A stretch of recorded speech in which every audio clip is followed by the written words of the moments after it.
Right guys, so just real talk guys, no. Daghan naman jud kog natuan nga na nasod guys, and often mo-cross kina sa akong mind na tama ba ning unahon na ta nga migrate, no.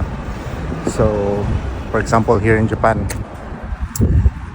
picture na to guys nga kaingon ko nga mabuhay pa ka sa Japan. And mapalan na ako ang ilang mga lifestyle, ilang life kung sa ba stress, panginabuhi.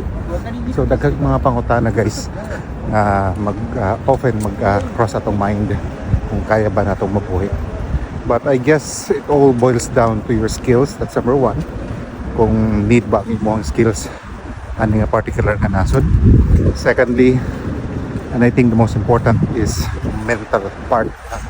Kung kaya ba nimo to survive sa laing nasod away sa imong family or away sa imong loved ones guys.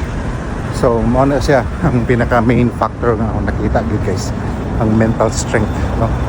The will to survive in a foreign country, and imong motivation, passion ug uban pa. So mo lang na ako masulti guys, real talk lang. But for me, personal opinion, I think dili ko pwede. Na-realize na ako long before na. We plan to migrate to Canada, to Australia, to the US, and none of it came into fruition guys. So, well, maybe it's what you call destiny as well, no? Kaya ang destiny, sa kung saan mo kung dili jud ka destined nga malangyaw, then di na may tabo. Alright? So, mga guys. Okay? Alright, real talk lang. Kirin po ko ka, Japan.